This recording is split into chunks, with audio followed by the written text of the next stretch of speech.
नमस्कार, मैं हूं शिवांगी द्विवेदी। स्वागत है आपका महाराष्ट्र वीकली में। नजर डालते हैं महाराष्ट्र की उन बड़ी खबरों पर जो इस हफ्ते सुर्खियों में रही। महाराष्ट्र में मुख्यमंत्री देवेंद्र फडणवीस की अगुवाई में कई ऐसे कदम उठाए जा रहे हैं जो राज्य को प्रगति के पथ पर ले जा रहे हैं। महाड में डॉक्टर बाबा साहेब आंबेडकर द्वारा किए गए ऐतिहासिक चमदार तालाब सत्याग्रह के शताब्दी वर्ष का भव्य शुभारंभ मुख्यमंत्री देवेंद्र फडणवीस द्वारा किया गया। इस अवसर पर उन्होंने 55 करोड़ 80 लाख रुपए के सौंदर्यीकरण कार्यों का भूमि पूजन किया। मुख्यमंत्री ने कहा कि ये लड़ाई केवल पानी के लिए नहीं बल्कि मानवीय प्रतिष्ठा के लिए थी। महाराष्ट्र सरकारने हे वर्ष समता आणि समरसता वर्ष म्हणून साजरं करण्याचा निर्णय घेतलेला आहे। कार्यक्रम में बाबा साहेब की प्रतिमा पर हेलीकॉप्टर से पुष्प वर्षा भी की गई। साथ ही SC/ST अत्याचार निवारण अधिनियम के तहत 98 लाभार्थियों को नौकरी के नियुक्ति पत्र सौंपे गए। साथ ही सरकार ने महाड को वैश्विक प्रेरणा केंद्र और भीम सृष्टि के रूप में विकसित करने का संकल्प भी लिया।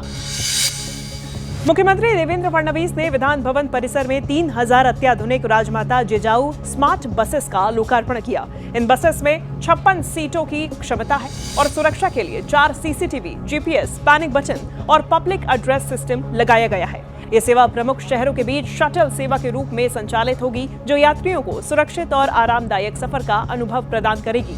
इस अवसर पर मुख्यमंत्री देवेंद्र फडणवीस के साथ उप मुख्यमंत्री सुनेत्रा पवार और उप मुख्यमंत्री एकनाथ शिंदे भी प्रमुख रूप से उपस्थित रहे। मुख्यमंत्री देवेंद्र फडणवीस की अध्यक्षता में मुंबई स्थित विधान भवन में प्याज उत्पादक किसानों की समस्याओं को लेकर अहम बैठक हुई। मुख्यमंत्री ने कहा कि प्याज के मुद्दे का स्थायी समाधान जरूरी है। इसके लिए कृषि और वित्त विभाग के वरिष्ठ अधिकारियों की एक समिति गठित की जाएगी, जो तात्कालिक उपायों के साथ साथ दीर्घकालीन समाधान के लिए सुझाव देगी। इसके साथ ही मुख्यमंत्री ने कहा कि प्याज व्यापार में अनियमितताओं पर रोक और निर्यात बढ़ाने के लिए केंद्र सरकार के साथ समन्वय किया जाएगा। इस बैठक में उप मुख्यमंत्री सुनेत्रा पवार सहित कई मंत्री और वरिष्ठ अधिकारी उपस्थित रहे।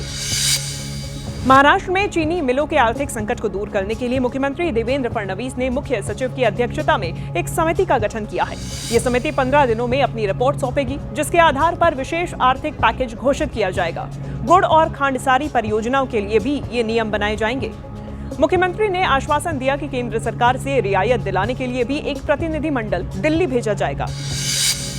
महाराष्ट्र में हर ग्रामीण घर तक दिसंबर 2028 तक शुद्ध नल से जल आपूर्ति सुनिश्चित करने के लिए महाराष्ट्र सरकार और केंद्र सरकार के जल शक्ति मंत्रालय के बीच जल जीवन मिशन 2.0 के तहत एक महत्वपूर्ण समझौता हुआ है।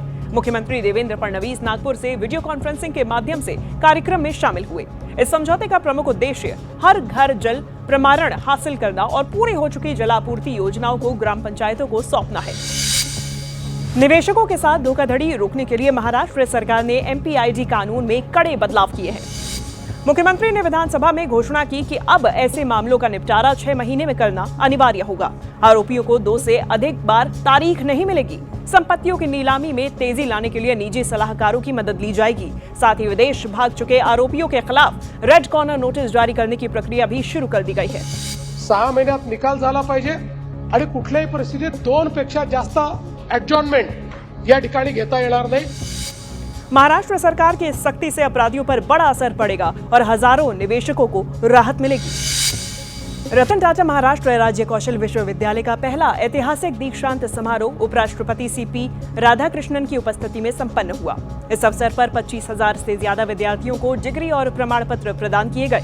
उपराष्ट्रपति ने युवाओं से केवल डिग्री पर निर्भर न रहकर कौशल विकसित करने और उद्यमिता में रतन टाटा की सामाजिक विरासत को आगे बढ़ाने का आह्वान किया।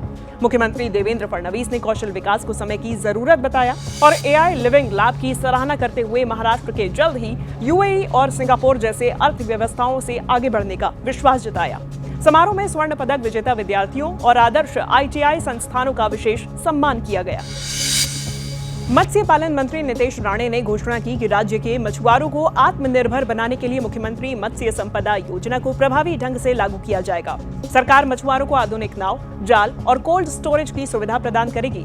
तटीय बंदरगाहों का आधुनिकीकरण किया जाएगा और युवाओं को मीठे पानी की मछली पालन के प्रति प्रोत्साहित करने के लिए विशेष सब्सिडी दी जाएगी। महाराष्ट्र वीकली में इस सप्ताह इतना ही। राज्य की संस्कृति और विकास से जुड़ी तमाम खबरें हम आप तक लगातार पहुंचाते रहेंगे। अगले हफ्ते देखना ना भूलिए महाराष्ट्र वीकली।